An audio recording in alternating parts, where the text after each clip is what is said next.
The morning sun blazed high over Dry Creek, washing the market square in a haze of gold and dust. Wagons rattled across the uneven boards, vendors barked out prices for apples and leather, and children weaved between stalls with laughter that rang against the clap of horseshoes. For a rare moment, the town breathed easy. Then the gunshot split the air. Sheriff Kane stood at the edge of the square, his black duster trailing behind him like a storm cloud. His Colt .45 smoked in his hand, pearl grip catching the sun. A heartbeat earlier he had seen the outlaw, Mason Drell, a rail thief with 3 killings to his name, shouldering through the crowd. Kane had drawn fast, certain, aiming center mass, but the outlaw ducked behind a cart, and the bullet found someone else. The sound that followed wasn't silence. It was worse. Gasps, then shrieks, then the ragged cry of a mother as a girl collapsed into her arms. She couldn't have been more than 12. A splash of red spread across her cotton dress, staining the dirt beneath her like spilled wine. Kane froze, his finger still on the trigger. His steel-gray eyes narrowed, searching for Mason. He caught the flash of the outlaw's coat, vanishing into the alley beyond the tannery. But his boots felt cemented to the ground. The townsfolk were no longer staring at the escaping killer. Their eyes, wide with horror and accusation, were fixed on the man with the badge. "Sheriff," a voice spat from the crowd, harsh as broken glass. "You shot a child." The words cut deeper than any knife. Kane's chest tightened, his scarred jaw twitching as if struck. He holstered the Colt slowly, deliberate motions like a man resheathing guilt itself. Around him, murmurs built into a swell of anger. Farmers shook their heads, merchants whispered, and a ranch hand spat into the dirt. Kane stepped forward. His boots crunched over loose gravel. He knelt beside the girl, her face pale beneath strands of dark hair. Her breaths came shallow, quick, like a bird's. The mother clutched the child close, rocking as if motion alone could keep her alive. "I'll send for the doctor," Kane said, his voice low but steady. The woman's eyes burned with tears and rage. "Don't touch her. Haven't you done enough?" The sheriff's hand, calloused from years of rope and iron, hovered mid-air, then fell back to his side. He rose slowly, his duster whispering against his legs. Above the rooftops, a hawk circled, its shadow sweeping across the square like an omen. From the saloon porch, old Elias Rourke barked, "Badge don't make you God, Kane. You fire where you please, and now a child pays the price." The words struck like stones, and others joined in. Accusations flew. Reckless murderer, cursed man. The market, that once cheered Kane for keeping order, now turned against him in the space of a single shot. But Mason Drell was still out there, running free. Kane could almost hear the outlaw's mocking laugh carried on the wind. The silver badge at Kane's chest glinted in the sun, a cold reminder of the weight he carried. He reached up, spinning it once between his fingers, a habit when his mind chewed on guilt. The metal felt heavier today, almost as if it absorbed the townsfolk's scorn. The deputy, Luke Carver, shoved through the crowd, his blonde hair matted with sweat. His pistol was drawn, but too late. He glanced at the wounded girl, then at Kane. Confusion and fear etched across his young face. "Sheriff, what happened?" Kane's reply came like gravel. "I fired at Mason Drell." He moved. Carver swallowed hard, eyes darting between Kane and the crowd. "Folks ain't gonna forgive this easy." Kane's gaze swept the square, faces twisted in anger, fear, betrayal. He had seen that look before, in war, in ambushes, in villages burned to ash.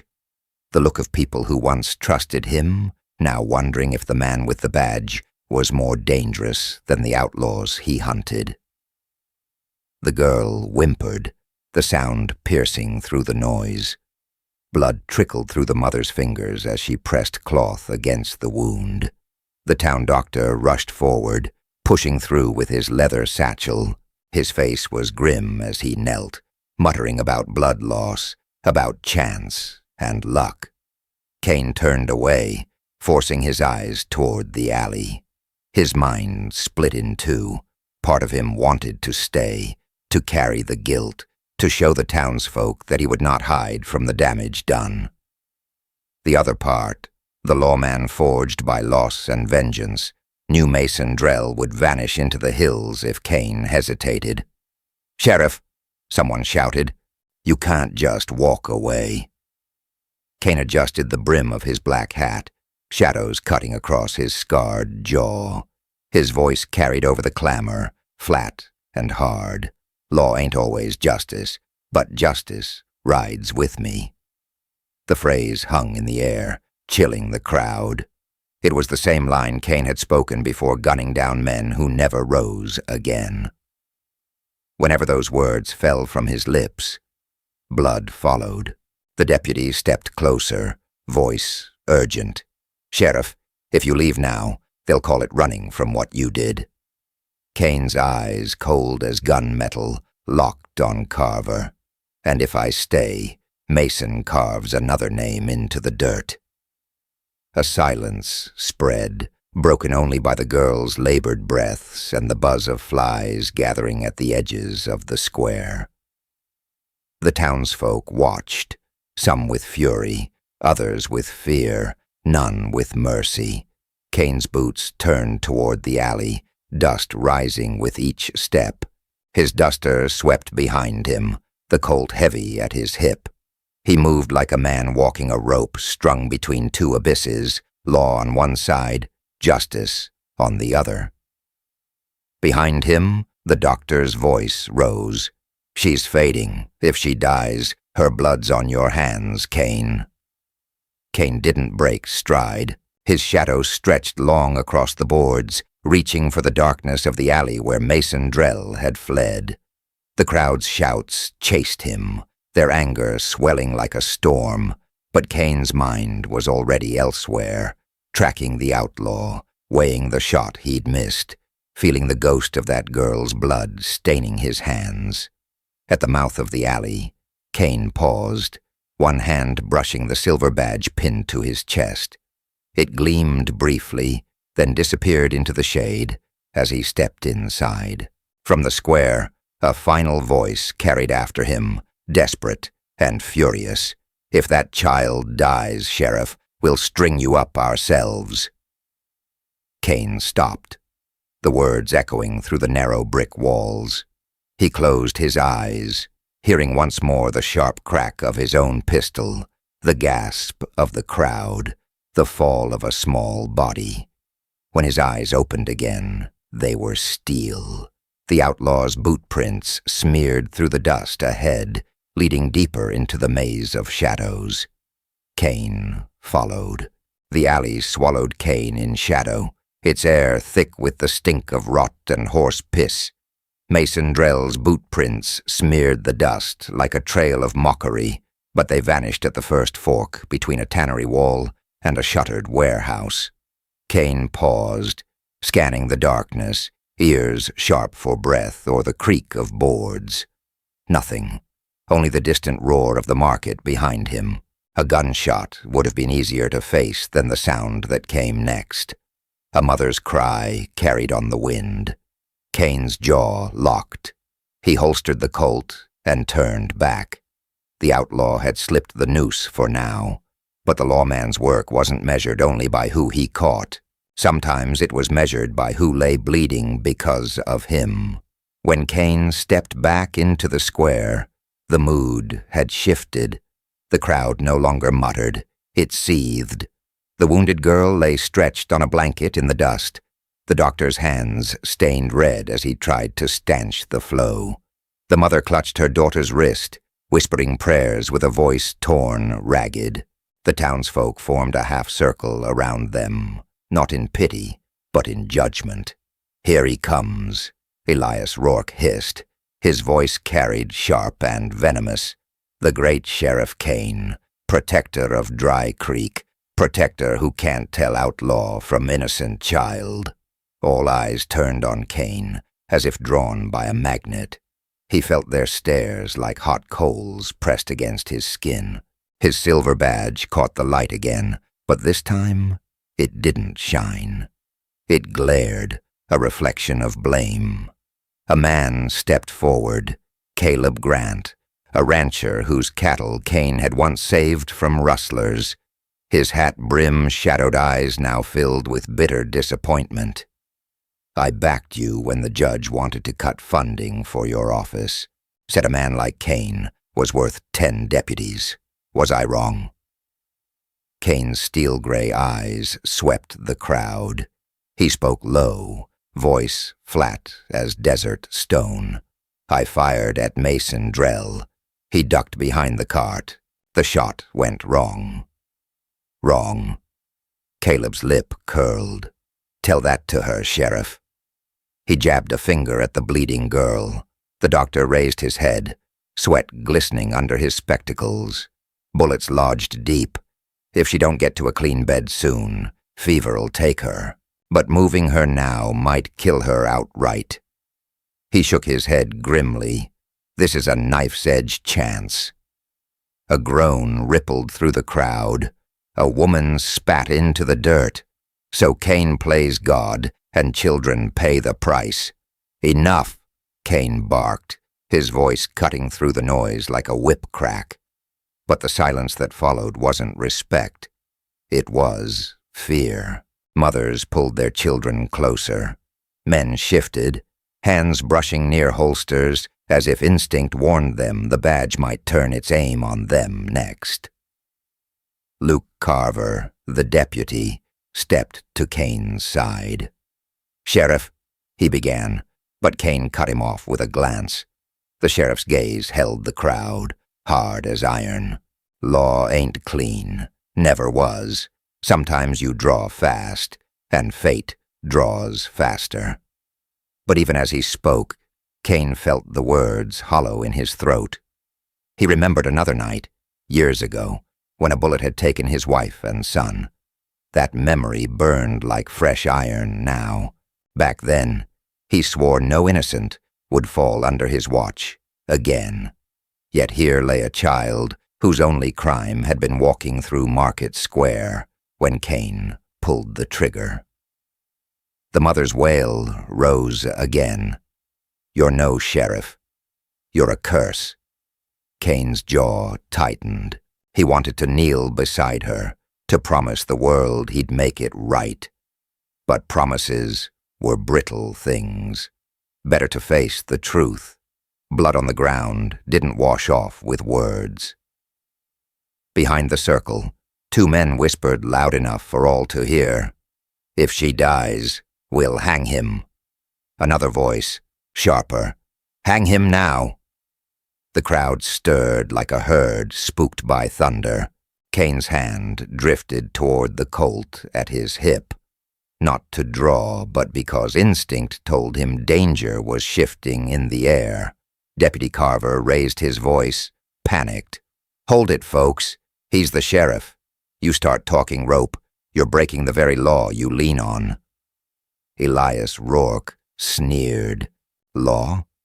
The law is bleeding out in the dirt, boy. Badge don't shield a killer." The words hit Kane like a stone to the ribs. He forced himself to stand taller, shoulders squared, black hat shadowing the scar along his jaw. "You think I wanted this?" His voice dropped to a growl, low and cold. "You think a man pulls a trigger on a child for sport?" The crowd didn't answer. The silence was worse than shouting. The girl whimpered, faint, the sound slipping like a knife under Kane's ribs. The doctor worked feverishly, muttering about whiskey and hot iron. Kane's eyes flicked down. Blood pooled darker now, the stain spreading across the blanket. Carver leaned close, whispering, "Sheriff, you've got to step back. They're ready to break." Kane's hand brushed the silver badge again, turning it slowly between his fingers. The weight of the metal had never felt heavier. In the reflection he caught his own eyes, gray, tired, cold. Were they the eyes of a lawman or an executioner? Then another figure pushed through the crowd. A girl of about 16, a patchy blood in her sharp features, her dress patched and torn. She pointed at Kane with a trembling hand. I saw it. The outlaw. He shoved the cart in front of him on purpose. Sheriff's shot was true. Mason Drell made it false. A ripple of uncertainty passed through the crowd. Eyes shifted, whispers tangled. For a heartbeat, Kane saw his chance. But Elias Rourke seized on the moment, spitting into the dirt. So what? Still his bullet that struck her, still his gun that fired. The tide swung back, heavier this time. A dozen voices rose at once. "Hang him! Take his badge! No law in Dry Creek if he stays." Kane felt the storm gather around him. The girl's words had lit a candle, but the wind of hatred was stronger. He took a slow breath, his scar pulling tight against his skin. "Law ain't always justice," Kane murmured, the phrase like iron on his tongue. The deputy heard and flinched. He knew those words. They always meant blood was about to follow. A bottle shattered against the boardwalk near Kane's boots. Glass sprayed sharp as teeth. A farmer snarled from the edge of the crowd. "Badge or no badge, you answer tonight." Kane's hand hovered near the Colt. He could draw faster than any of them. But what then? Gunned down townsfolk he'd sworn to protect. The thought sickened him worse than any wound. The doctor's voice cut through, sharp and urgent. "She's fading. If you want her to live, she needs a bed in my house. Now." The crowd parted grudgingly as two men lifted the girl, blood still seeping through cloth. Her mother followed, eyes never leaving Kane, eyes that promised nothing but hatred. As they carried the child away, the crowd's fury simmered like coals under ash. Kane knew it would flare again, hotter, soon.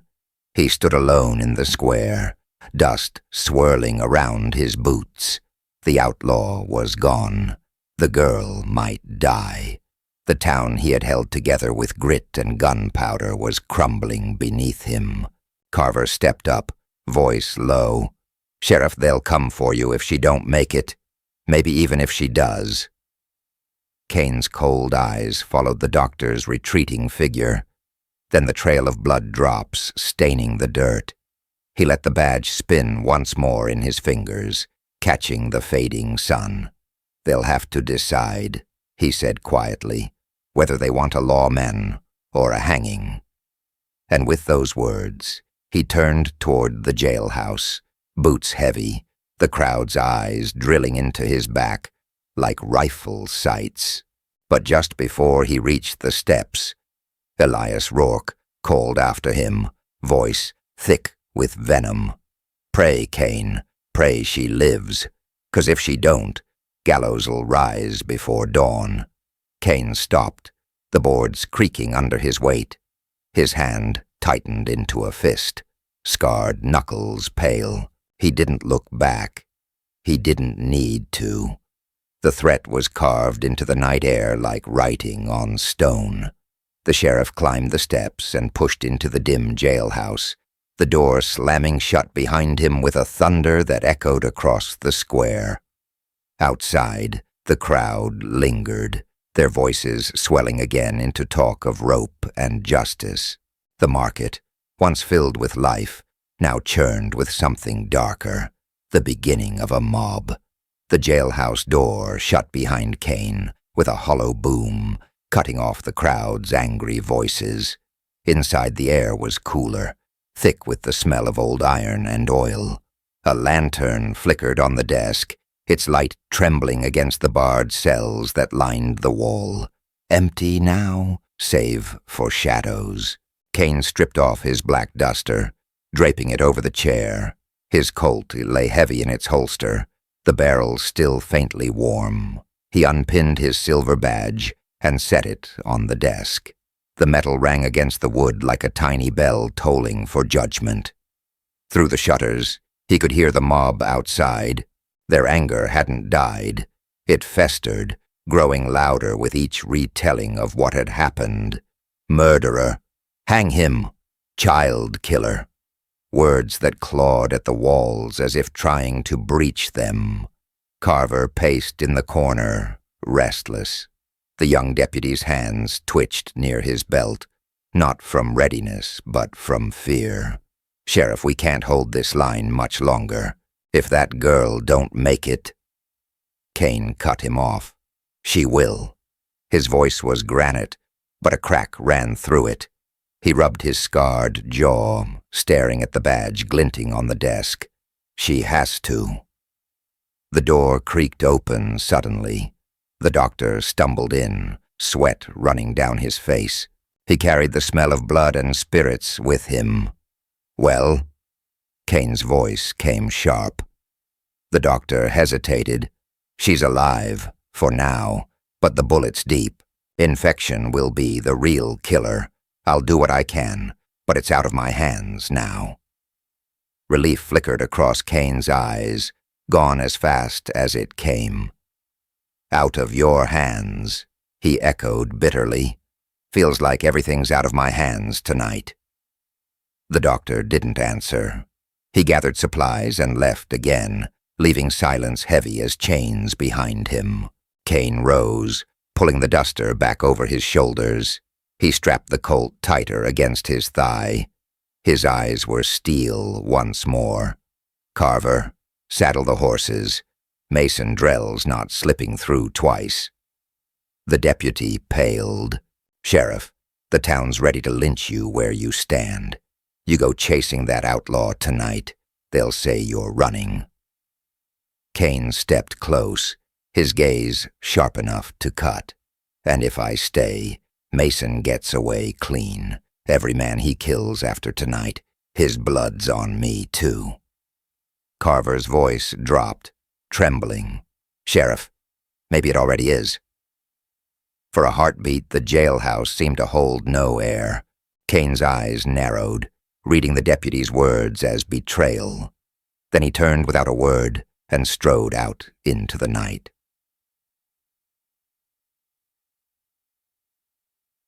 The streets of Dry Creek were chaos. The market lay half abandoned, stalls overturned, fruit scattered in the dust. The crowd had split into factions. Some still clustered around the doctor's house where the wounded girl lay. Others formed knots of men with whiskey breath and rope in their hands. Torches burned along the boardwalk, throwing long shadows across the square. Men's voices rose in argument. Some shouted for patience, others for blood. Kane moved through them like a storm cloud, his black hat low, his Colt gleaming under the torchlight. No one dared touch him. Not yet. But the air bristled with the weight of a noose that hadn't been tied. At the livery, Carver appeared with 2 saddled horses. Tracks lead west, Sheriff, out toward the river flats. Kane swung into the saddle, the leather creaking under his weight. He looked once more toward the doctor's house. A lamp glowed in the window. Behind it, the shadow of the girl's mother moved back and forth, pacing like a ghost. His chest tightened. If she died, there'd be no badge, no law, no justice that could save him. He spurred his horse. Ride. The night swallowed them.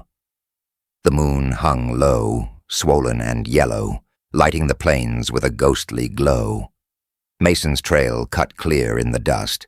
Boot prints alongside a horse's drag, a sign the outlaw had stolen a mount in his escape. Kane's eyes followed the prints with the precision of a hunter.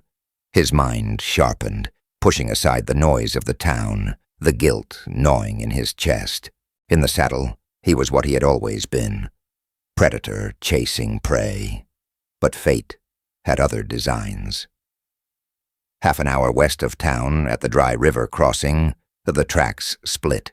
One set veered north into rocky hills, the other west toward the flats. Kane dismounted, crouching low, fingers brushing the dust. Both trails looked fresh. Carver frowned. He doubled back, tried to throw us off. Kane's steel eyes narrowed. He scanned the hills, the flats, the silence between. Mason's clever, but he bleeds arrogance. He'll take the flats. Easier ride, faster horse. The deputy hesitated. What if you're wrong?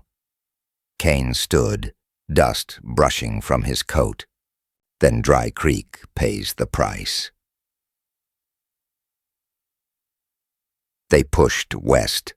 The moon lit the flats in pale silver, endless grass whispering in the night breeze. Somewhere ahead, Mason rode free, laughing at the chaos left in his wake. Kane imagined his grin, his teeth yellow, his eyes alive with cruelty. A howl carried on the wind, coyotes chasing scent. The horses shied. Kane's hand stayed firm on the reins.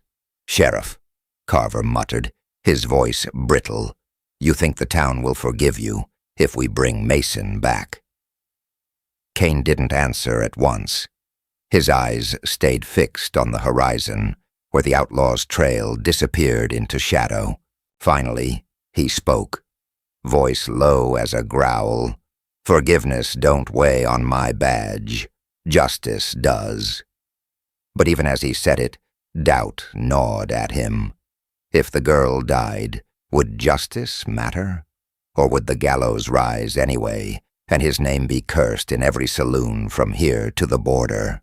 He pushed the thought aside, spurring his horse faster.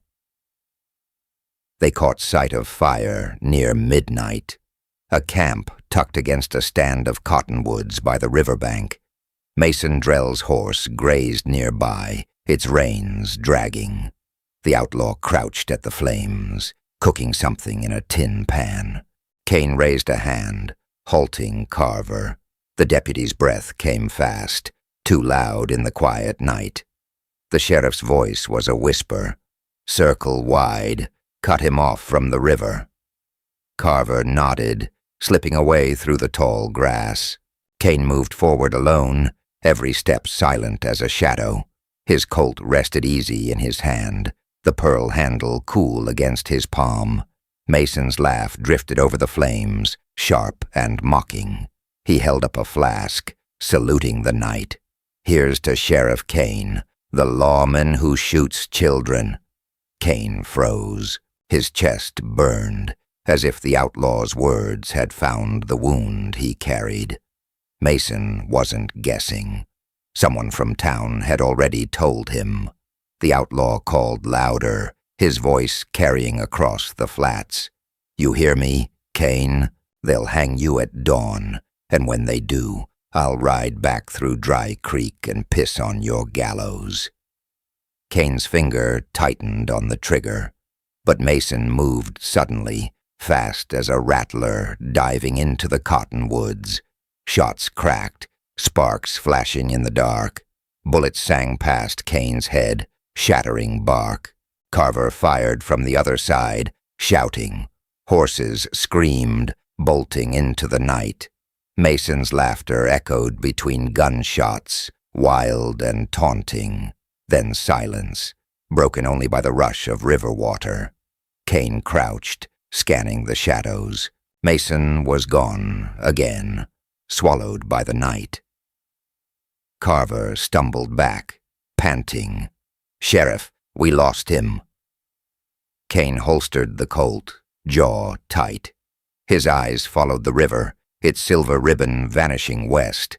Mason would ride it all the way to the border, maybe further. A man that clever could disappear forever. Behind them, the town's fury lingered like smoke. If the girl's breath stopped before dawn, Kane's badge wouldn't save him. And now, Mason Drell was free to twist the knife. Dawn came bruised purple over Dry Creek, the sky the color of a healing wound.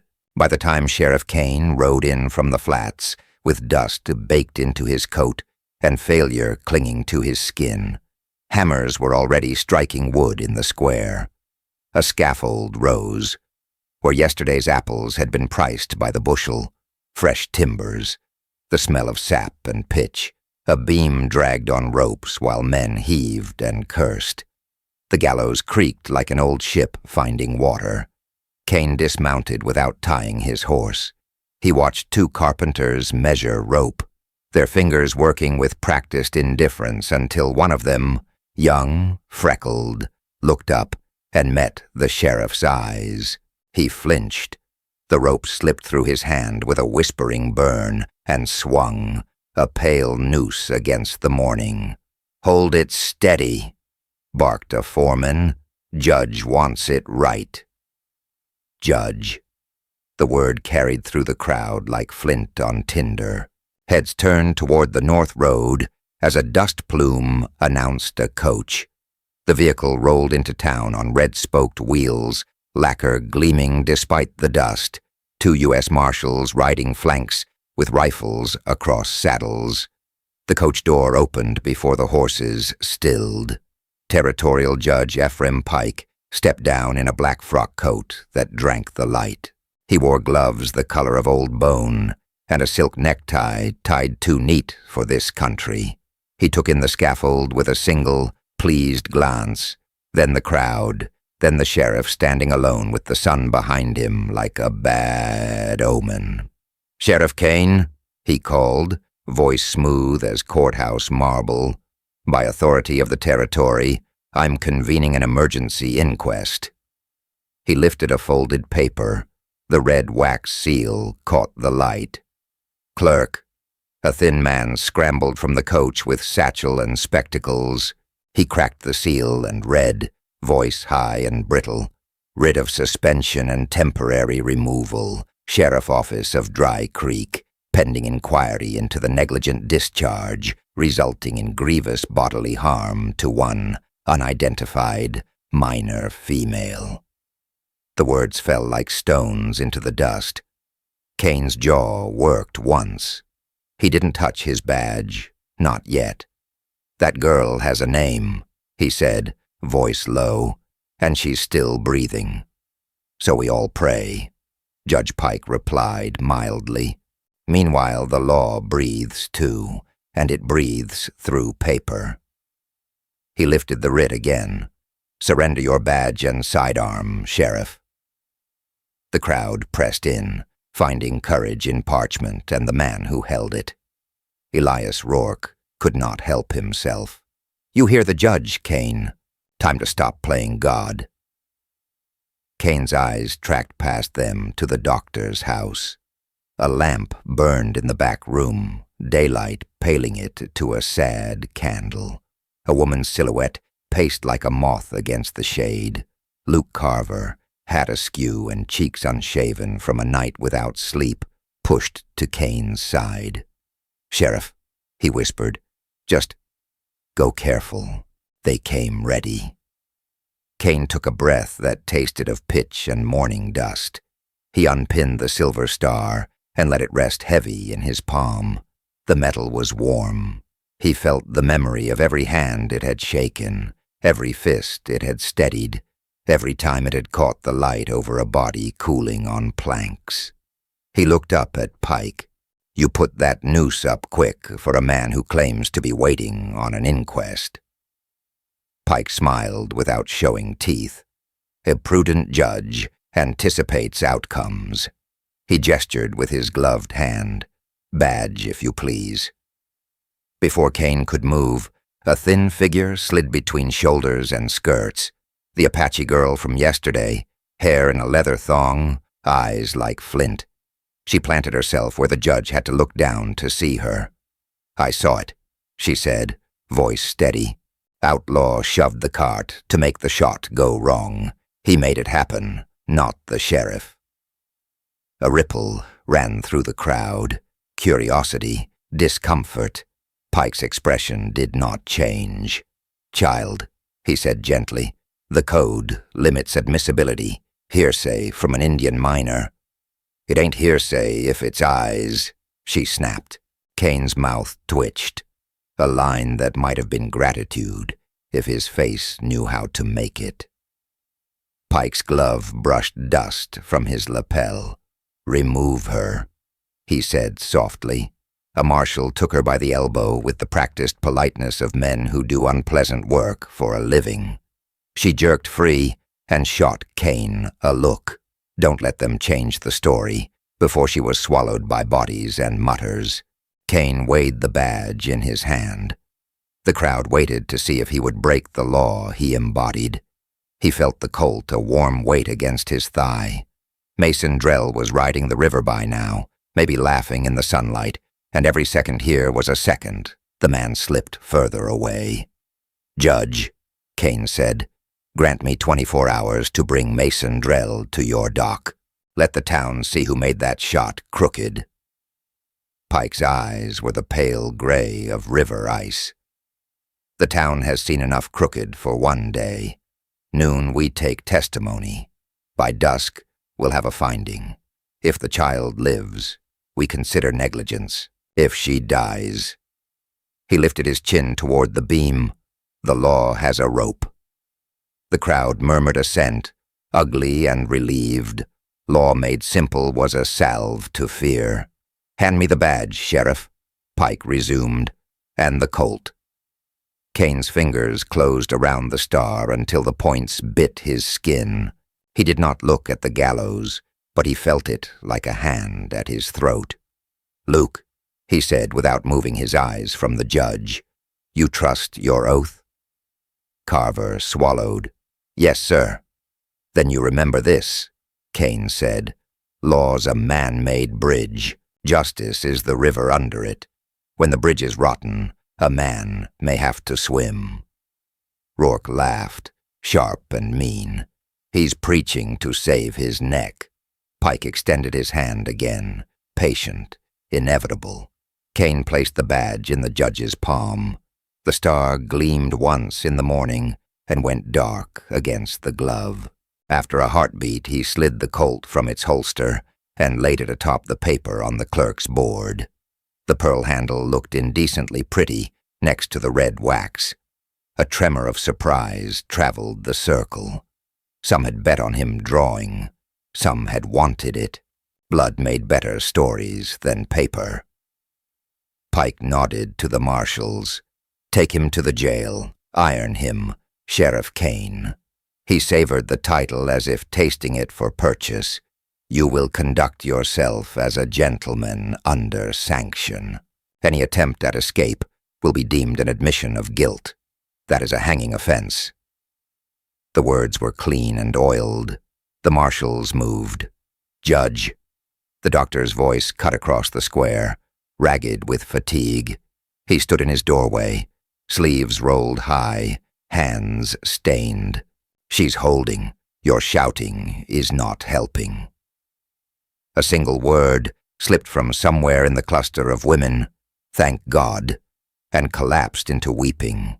Relief washed the square, shallow and treacherous as a puddle over a sinkhole. It would not last. Pike gave the doctor a courtly nod. We are all men of mercy in our way. Noon. The marshals came close. One held iron cuffs, joints black with old sweat. Carver stepped up, jaw clenched. I'll do it, he said. He's my sheriff. Your former sheriff, Pike corrected. Carver and Kane faced each other in the churned dust. The young man's gaze slid away, then back. His hands shook as he lifted the irons. Kane did not offer his wrists. He held them low, as though the metal weighed more than metal. Cold bit bone. The click echoed. Kane's eyes flicked over Pike's coach. The red spokes were clean, but the lower plank of the door held a smear the color of tannery brine, gray-brown, greasy, the same stink that lived in the alley where Mason had vanished. Small thing, a note on a page. It lodged in his mind, anyway. Pike's clerk tucked the Colt and badge into the satchel with a proprietary little cough. Inventory received. Pike turned, already finished with the man he'd undone. One more matter, he said, projecting for the crowd. Pending the inquest, Dry Creek requires a steady hand. Luke Carver is hereby appointed acting sheriff. He will report to my office. He let it hang, a gift offered in public so refusal would feel like ingratitude. A murmur went through the men. Some approval, some envy, some relief that order had a name. Carver's face drained and filled at once. Ambition and shame fought in him like dogs on a chain. Kane watched it happen without blinking. A man did not always choose the day he betrayed or redeemed himself. Sometimes the day chose him. "Congratulations," he said, the word tasting like iron. Carver swallowed. I'll keep peace, best I can." "See that you do," Pike said. "First duty, file an incident statement." He tapped the clerk's satchel. "You already penned one last night, did you not? The rider carried it to me outside Willow Draw. Timely. Very timely." A hush fell so thin it might have snapped. Carver's eyes shot to Kane, then to the ground. "I wrote facts," he whispered. "Only facts." Kane's scar pulled tight. "You wrote them before I rode back." Carver flinched as if struck. Judge Pike asked for..." Pike's gloved hand sliced the air. "Enough. We proceed." The marshals tugged Kane toward the jailhouse. The scaffold groaned as a man tested the trap. Rope swayed lazily in the morning breeze, idle as a viper digesting. As they reached the porch, the doctor's boy sprinted across the yard, hair flying, face white. He stumbled to a stop, hands on knees, breath tearing. "Judge, sheriff, the girl," she woke. He gulped air, eyes huge. She said a name. The square inhaled as one. Pike tilted his head. "Whose?" The boy swallowed. She said, "The man with the red sash." Murmurs cracked through the crowd. Men swore, women crossed themselves. Mason Drell wore a red sash when he was drunk and proud. Everyone knew it. Kane lifted his shackled hands, the iron biting, the smallest smile cutting a line the width of a razor under his eye. Pike never looked at him. "A child's fever may speak in colors," he said lightly. "Noon." The marshal opened the jail door and shoved Kane inside. The lock turned with the sound of a verdict. Outside, hammers resumed. Each strike climbed the scaffolding like a countdown. Kane sank onto the bunk, iron cold on his wrists, eyes on the slit of window where the beam's shadow sauntered across the square. He spun the ghost of his badge between his fingers, out of habit, and felt nothing there at all. From the desk in the foyer, paper whispered as the clerk arranged it. A single sheet slid free, face down on the plank. As the marshal passed, the wind from the open door flipped a corner, just enough for Kane to read a line through the bars, upside down. Appointment of Territorial Agent M. Drell. Compensation authorized for special services. Kane's breath stopped sharp in his throat. The door slammed. The paper went still. The gallows rope tapped the beam like a clock. Hammer blows kept time with Kane's pulse, each strike from the square thudding through the jailhouse like a coffin nail driven slow. He sat on the bunk, with iron biting his wrists, watching the beam's shadow crawl across the floorboards. On the desk outside his cell, The clerk had left a neat fan of papers, warrants, inventories, and one sheet that had slid half-free when the breeze slipped under the door. Upside down, through bars and morning glare, Kane read the line again. Appointment of Territorial Agent M. Drell. Compensation authorized for special services. The words felt like grit grinding in a wound. Bootsteps crossed the foyer. Luke Carver, now wearing an acting sheriff star that didn't fit his chest, stopped where Kane could see him. Dust clung to his jaw. His eyes were bloodshot and busy. "Judge Pike says the inquest moves to the old courthouse at noon," Carver said, jangling keys. "You'll behave. I'll keep the crowd off you." Kane's gaze slid to the irons and back. "You filed a statement last night before I rode in." His voice was sandpaper. "You wrote it like a man who knew how the story would end." Color flickered in Carver's cheeks. "I wrote facts. You wrote what Pike needed." Kane's eyes cut toward the paper with Drell's name. "And you'll pretend you never saw who he pays." Carver followed his glance, quick and guilty, then squared his shoulders like a boy trying on a man's anger. "Don't make me choose sides in front of them, sir." "You already chose," Kane said. The deputy looked away first. From the street, voices swelled, rope talk and thirst. Kane could smell the pitch in the gallows timbers even through brick. He leaned back until the bunk creaked, let his head tip against the cool wall, and closed his eyes for a breath that didn't come easy. A whisper threaded through the slit window. "Sheriff." Quick, bright, female. He rose, moved to the narrow square of light. The Apache girl stood pressed against the back wall of the jailhouse, hair tied back with rawhide, eyes fierce as flint. In her palm lay a sliver of bone, no longer than a man's thumb. "They call me Atsa," she said. "Hawk. I saw the outlaw in the market. Red sash. He shoved the cart into your shot. He wanted a child to bleed."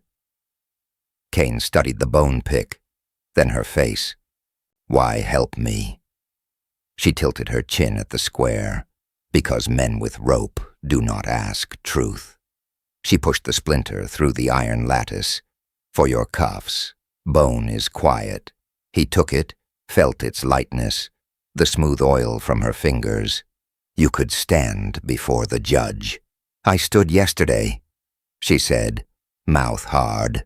He did not hear. She flicked a glance toward the street. "I saw your deputy meet a man behind the tannery last night. Red cloth at his belt. They spoke soft. I did not hear the words." Atsa's nostrils flared, as if scent alone offended. Tannery brine on the man's boots. Same stink as the judge's coach.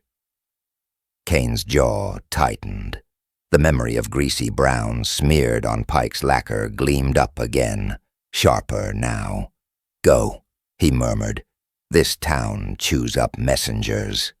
Her eyes flashed, a quick smile like a knife. "So bite back, Sheriff."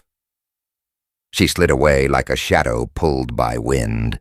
The hinges on the front door moaned. Carver returned with a marshal and a coil of chain, filling the air with iron and the sharp cologne of borrowed authority. "Time," he said. "We walk under the gallows. Every man sees justice working." Justice. Kane rolled the bone pick between his fingers. Small thing, quiet thing. He bowed his head like a man praying, set the sliver to the notch inside the cuff, and found the play with muscle memory that had gotten him out of soldier irons before. Click.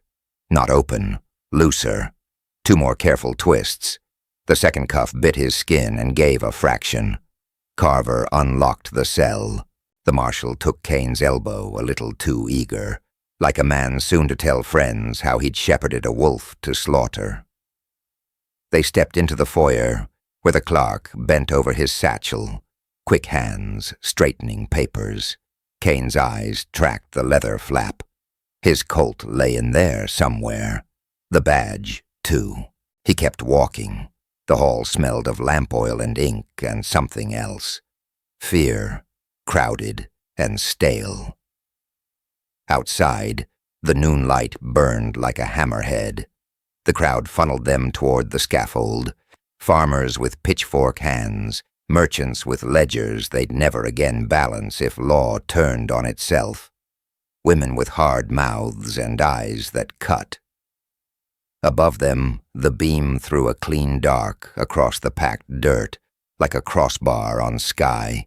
"Make way!" Carver shouted, voice raw. "Prisoner to the courthouse!" They did not make way. They closed. Hands brushed at Kane, not quite touching, like men testing a fence for current. Elias Rourke shoved to the front, mouth full of bile. We could spare the judge the trouble. He lifted a rope, loop already eager in his fist. "Right here'll do." Kane heard a woman cry from the doctor's house. The sound slashed the heat. A window banged open. The doctor leaned out, sleeves red to the elbows, his voice like an oath. "She's alive. The child's alive."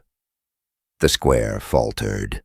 A breath held too long, released too sudden. Anger stumbled, recalculated. Relief slid over faces like water over stones, and in its wake, something meaner remained, thinned but not gone. "Alive." Rourke spat. "For now."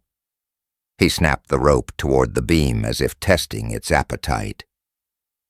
Men around him moved, an instinctive heave. Carver's hand hovered near his pistol and didn't quite settle there. He looked at Kane, and in that look was a small, ugly surrender. Let the crowd do it. Keep your star clean. No blood on your hands, only on your conscience. That was the betrayal. Not a bullet, not a knife, a shrug. Iron cut deeper into Kane's wrists as the marshal hauled. The loop skimmed his shoulder, hot hemp against his neck, a kiss from a future he had no intention of meeting. The bone sliver bit his palm. He jammed it hard into the second cuff's heart, twisted. A lean click. His right hand was free. He moved like a snake, shedding skin, fast, quiet, all muscle and decision. He tore the chain off, pivoted, and drove his shoulder into the marshal's chest. The man folded around air. Kane's left cuff, still chained, bit his other wrist like a dog, but he used the iron as a weight and swung, the shackle catching Rourke across the throat. The rope dropped. The crowd lurched, roaring.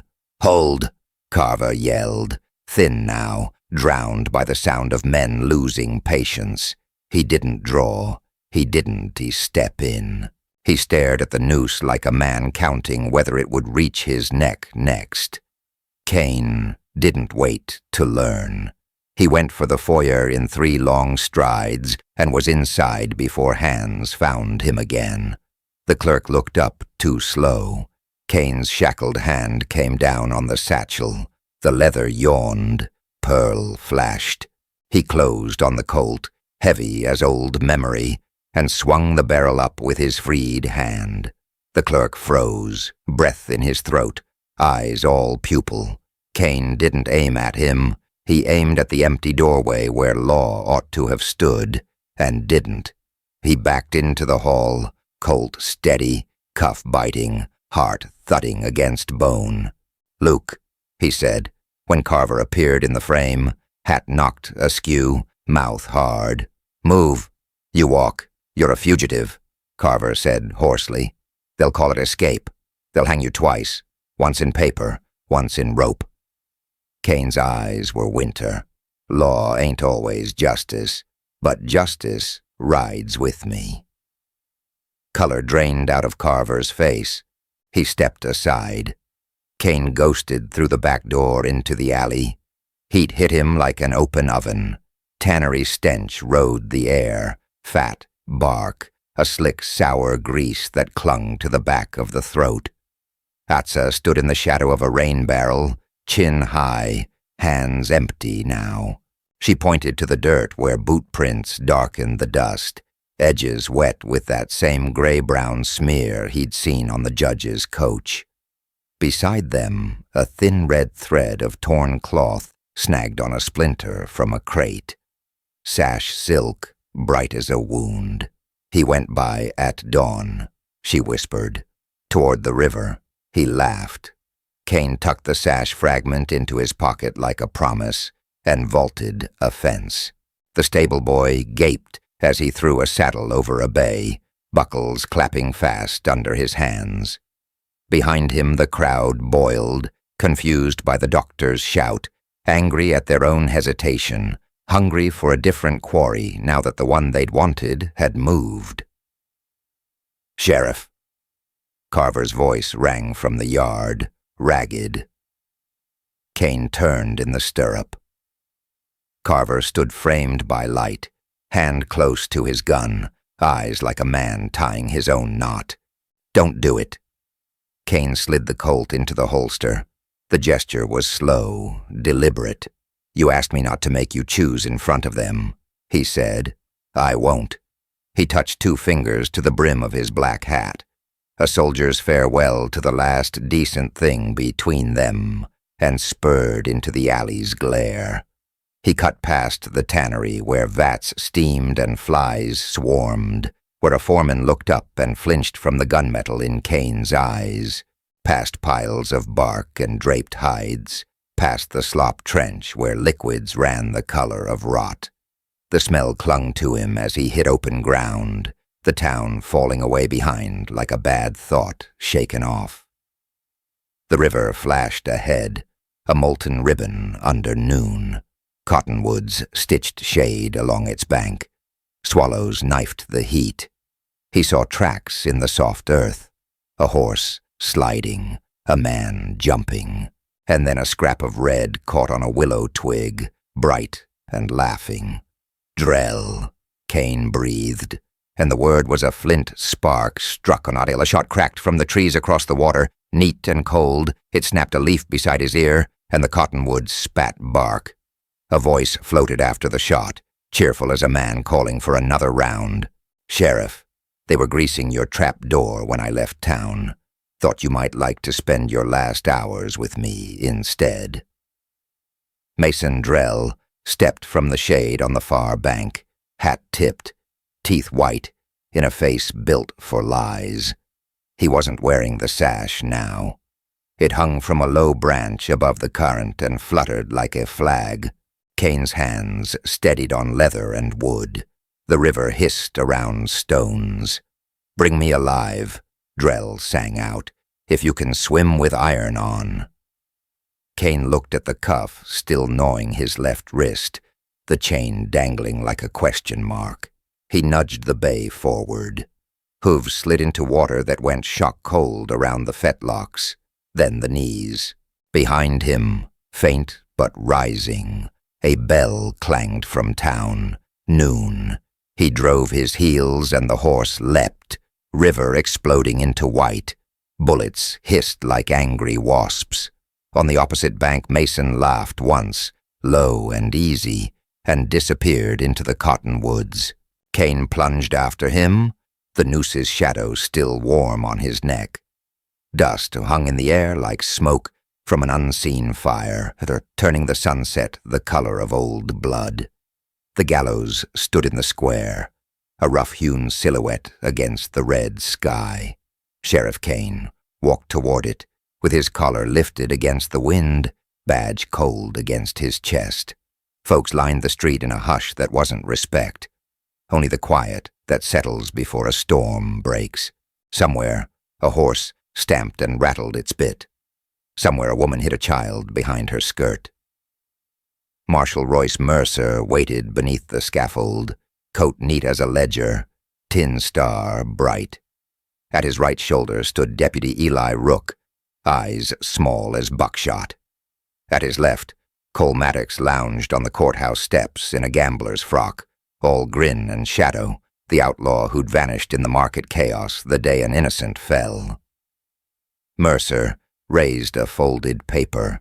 By writ of the territorial circuit, he called, voice smooth as a banker's promise, Sheriff Kane, you're suspended and remanded for trial on manslaughter. Hand over your Colt. The wind pushed grit against Kane's boots. He studied Mercer's eyes and found no justice there. Only the calm of a man who believed the rope was the final word. He unlatched the pearl-handled .45, let it hang easy at his thigh. That writ stamped today, Kane said, quiet. How'd it get here faster than a truth? A murmur rippled. Rook smirked. Maddox flicked ash from a cheroot and didn't bother to look ashamed.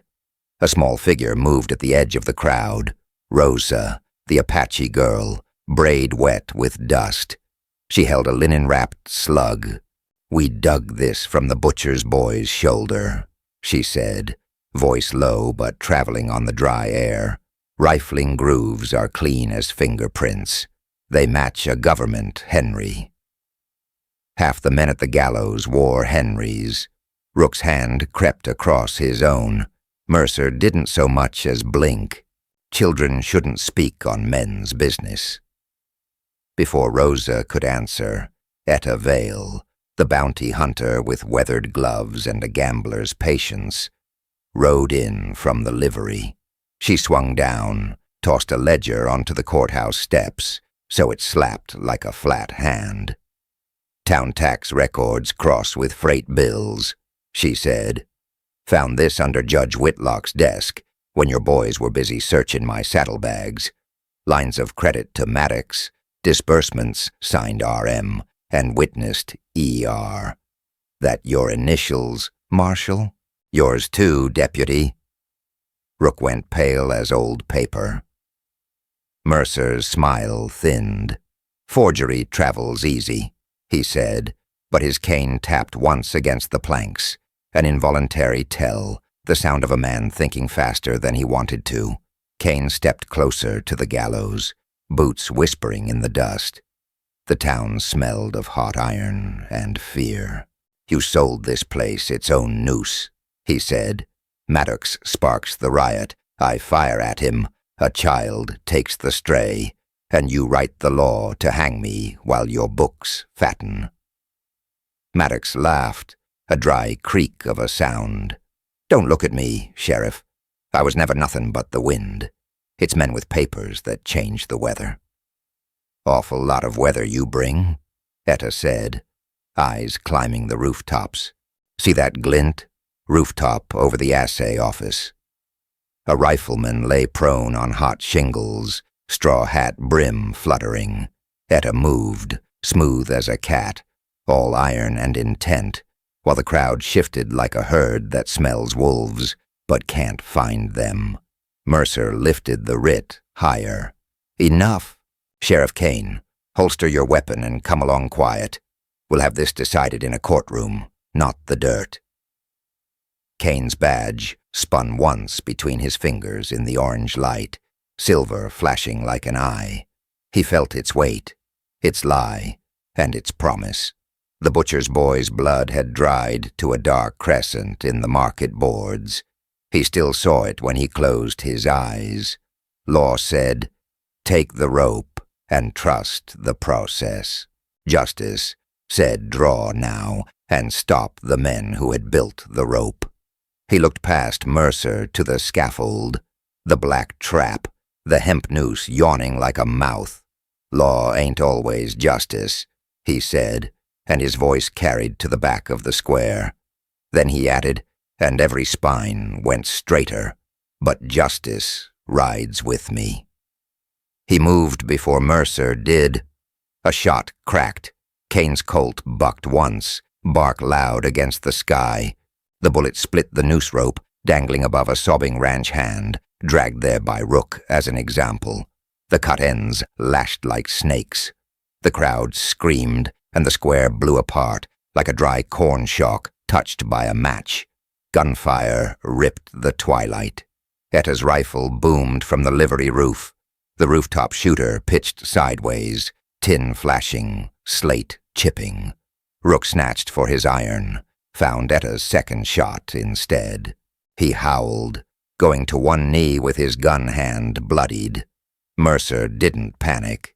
He stepped behind a hitching rail, drew a pocket piece, and fired, cold, precise. Splinters fanned Kane's cheek. Maddox vanished in the confusion. Kane pivoted toward the steps, chasing that grin like a wolf follows a wounded scent. He burst through the courthouse door into the stale breath of old paper and lamp oil. Floors creaked. Dust motes spun in yellow light. The ledger lay open on a clerk's desk, columns neat as gravestones. Kane skimmed a page, found names he knew, payouts he didn't, hired riots, diverted tax coffers, bounties written to ghosts. A soft scrape behind him. Kane spun, roused the Colt. Maddox stood in the doorway with a fuse in his hand, a little red stick hissing at his fingers. A courthouse is nothing but tinder, the outlaw drawled. That ledger's a slow death. I prefer quick. Drop it, Kane said. You first. Maddox tossed the dynamite under the clerk's tables, winked, and bolted across the hall. Kane fired once, clipped plaster where the outlaw had been, and dove after the sputtering fuse. He grabbed it, thumbed spit against the wick. It sizzled, stubborn. The courthouse breathed heat. Outside, screams rose. Another boom answered Etta's rifle. Mercer filled the doorway like a verdict. His pistol sat black and delicate in his fist. That ledger, he said, nodding to the open pages. Put it down, and we'll talk terms. Rosa stood in front of him, eyes bright but steady, a small knife in her hand that meant nothing against a pistol's bore. Mercer cocked the hammer. Move aside, girl. Kane's finger whitened on his trigger. He could drop Mercer, but not before the marshal shot her. He let his Colt tilt toward the floor. Mercer smiled. Good lawman. Kane flicked his badge with his thumb. The spinning silver flashed hot light into Mercer's eyes for a single heartbeat. Rosa moved, small, precise, slapping Mercer's wrist sideways, just as Etta's silhouette darkened the window behind him. Her bullet shattered the fan window, showering Mercer in glass. His shot went wild, a hot breath along Rosa's cheek. Then chaos. The marshal stooped, not for his hat, but for the ledger. He tore a handful of trembling pages free and shoved them into his coat. Kane lunged. They crashed into a slanted shelf and spilled stamped seals across the floor. Mercer fought like a lean snake, fast, all angles. He tried to jam the pistol under Kane's chin. Kane trapped the wrist, twisted, felt something give, and heard the marshal grunt like a mule struck too low. The gun clattered. Rosa kicked it away. Maddox's laughter carried from the hallway, giddy and distant, as if he were already counting the money. Take him, Etta called from the doorway, then ducked as a rifle roared outside. 2 more on the hotel roof. Kane yanked Mercer to his feet by the collar and hauled him toward the front.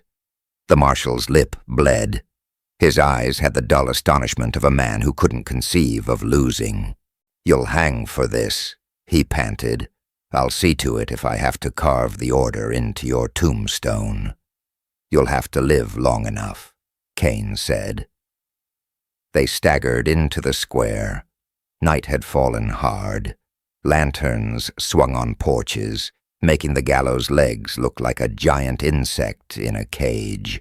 Rook crawled behind a water trough, hand bandaged with his kerchief, cursing like a broken pump. Etta, reloading, nodded at the hotel roof. 1 left, she said. He's winding up. Kane pushed Mercer in front of him, pistol at the marshal's spine. "Call him off." Mercer spat blood. "Shoot him, you fool! Shoot the sheriff!" The roofman hesitated.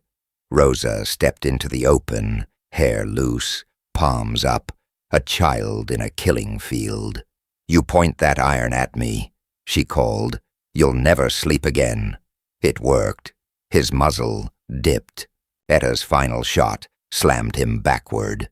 The square rang with the sound, then breathed a stunned silence, a hush bright with heat and fear and the stink of powder, and over it all, soft at first, then rising, Kane heard it, a little hiss, like a snake.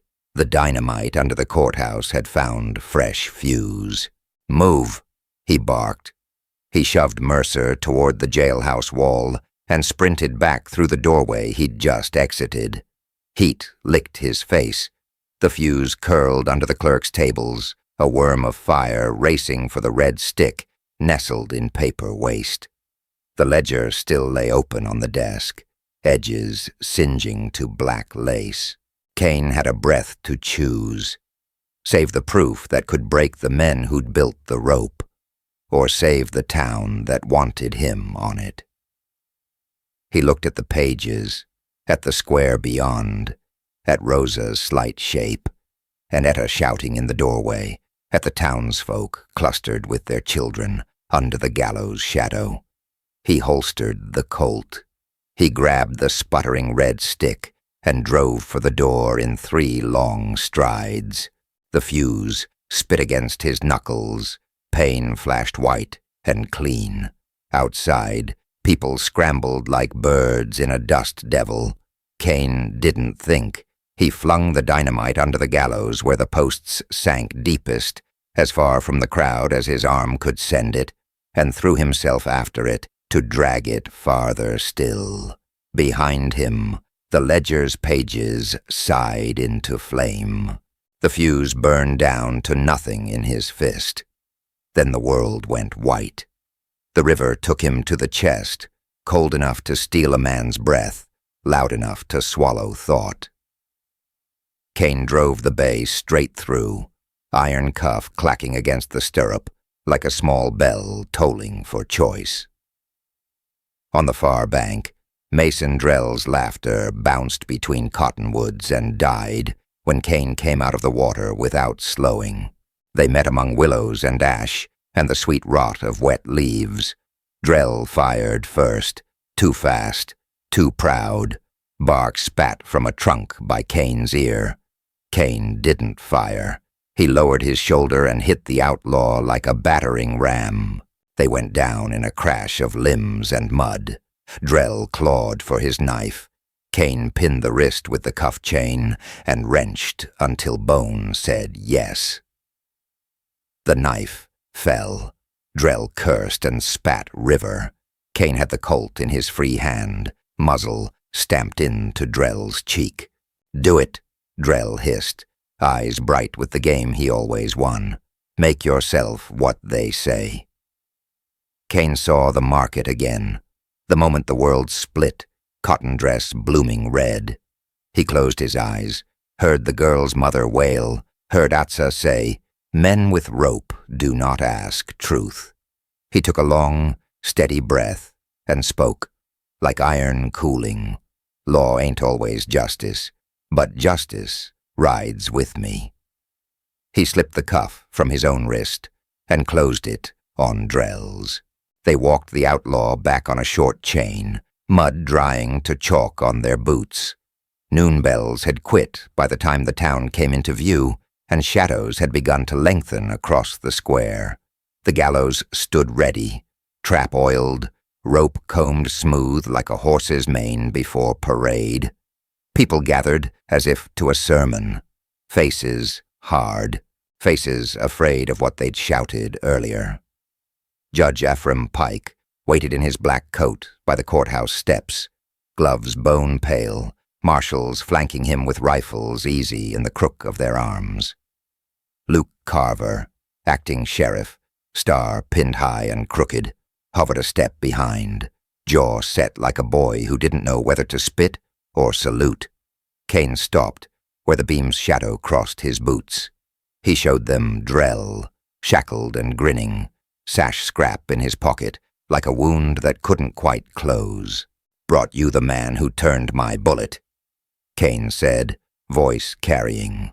"Alive." Pike's smile didn't reach his eyes. "Fine.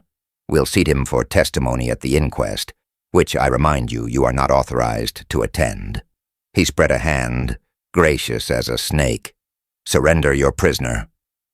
Kane shook his head once, with the same slow care he had used handing over his badge. He drew a folded sheet from inside his duster.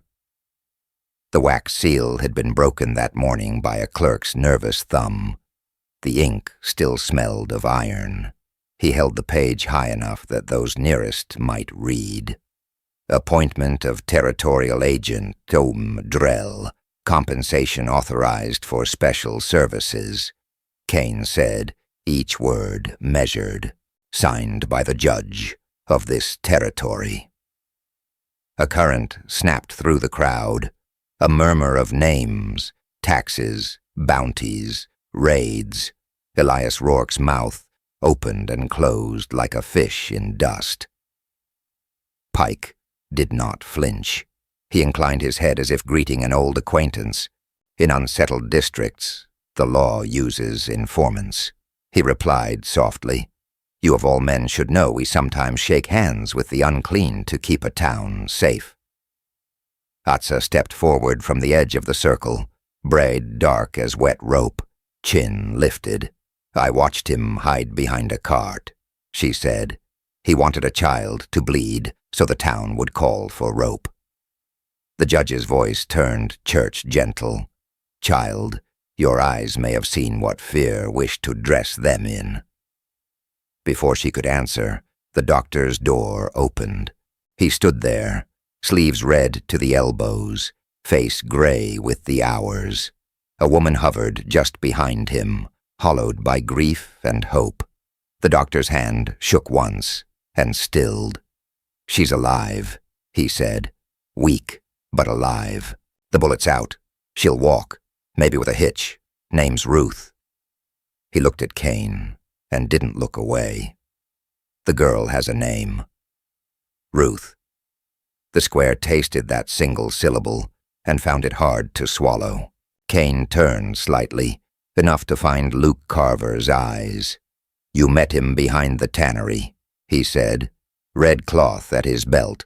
"You wrote your statement before I rode back. Did the judge ask you to write it that way, Luke? Or did you offer it so you could keep the star?" Carver's face went colorless, then flushed, hot. He looked at Pike, at the marshals, at the rope swaying faintly in the evening breeze.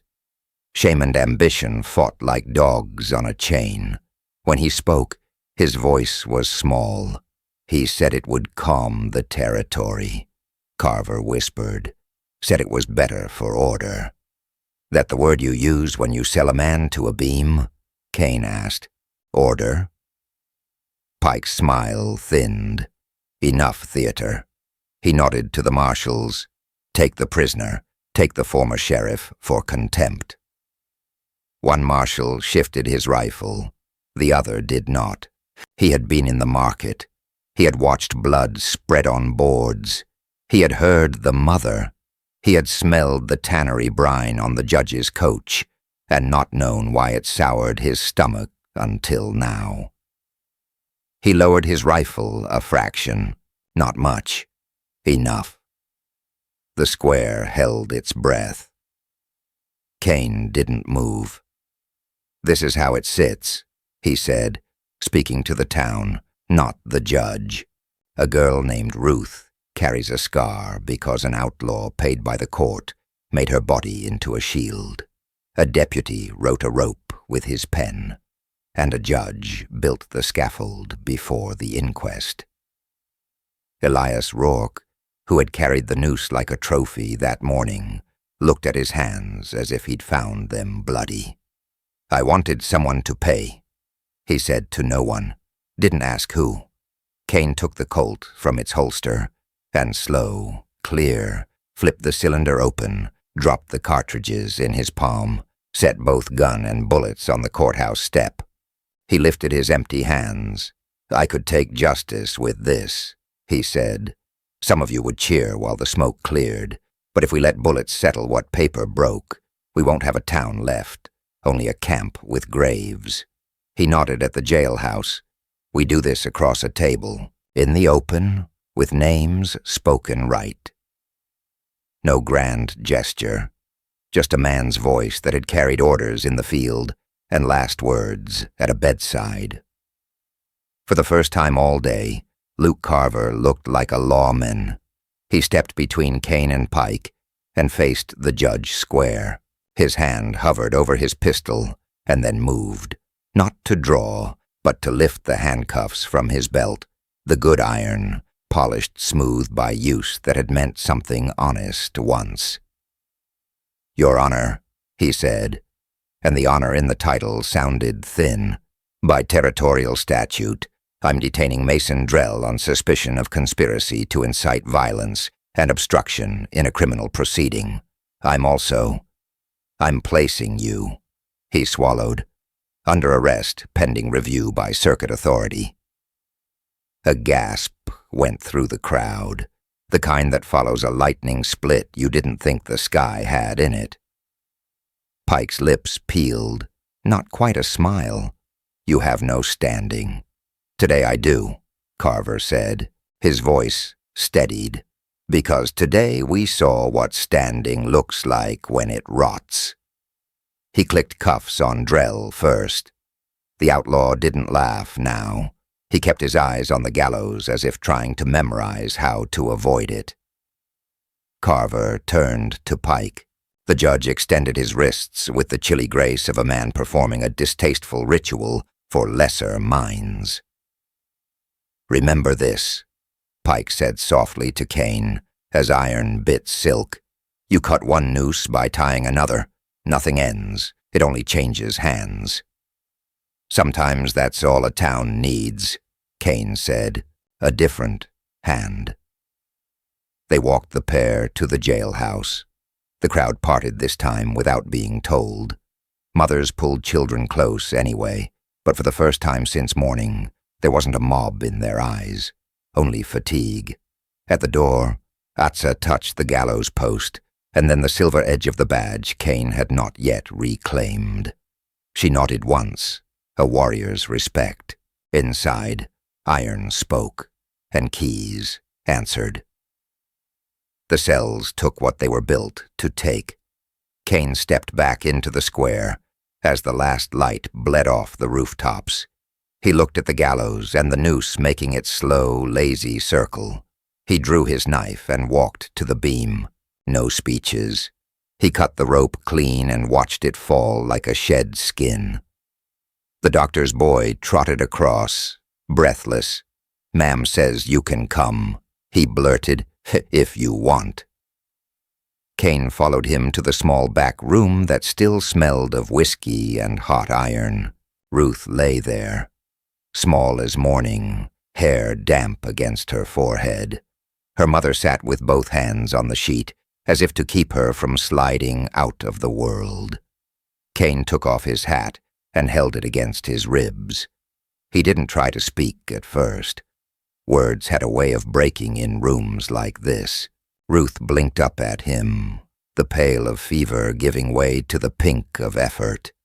She tried to smile and couldn't quite find it. Her left leg was bandaged thick. The doctor had been honest. She would walk, but it would never be the same walk. "Sheriff," the mother said.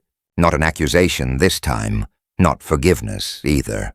A name placed where it belonged." Kane nodded once, slow. He reached into his pocket and took out the star. It had picked up a scratch in the satchel. He turned it once between his fingers and set it on the table by the lamp, not on his chest. Outside, someone hammered a plank back onto a stall. Somewhere a horse blew and settled. The square exhaled. The law was not healed. Neither was the girl, but both, for the moment, had survived the day. He walked out under a sky rinsed clean by wind. People met his eyes and looked away, or nodded, or failed to decide. He could live with any of those. The badge stayed on the table for that hour. It would go back on when it meant something again. On his way past the gallows stump, he saw Luke Carver standing alone, hat in his hands, staring at the cut rope. "I'm sorry," Luke said without looking up. "So am I," Kane answered. "That's not the same as being done." "Will you keep me on?" Luke asked, a boy's question with a man's cost. Kane thought of Ruth's bandage, of Atsa's clear eyes, of paper that had dressed murder in a seal. "You'll earn it," he said, day by day. He started the patrol of his own town like it was the first time. The day had split him open and shown the town what lived inside. Not a clean line between law and justice, but a braided rope of both, frayed where pride and fear worked at it. The badge had shone once as proof. Today, it had been a mirror. He'd seen a man who could have chosen heat and rope, who had almost let rage finish what a crooked plan began. He hadn't. He had taken a breath and found the river under the bridge, cold and honest, and he had swum in it with his boots on. Ruth would rise and walk with a hitch that announced her to every street. That limp would live with him, too, a small turn in his stride no one could see. The town would talk less loudly tomorrow and more softly the day after. They would test him, and he would let them. He would visit the jail each morning and meet Pike's gaze, not to hate, but to remember the shape of rot when it smiles. He would polish the star, scratch and all, and pin it where it could catch whatever light the day allowed. He was not savior, not executioner. He was the man who held the line while it shook.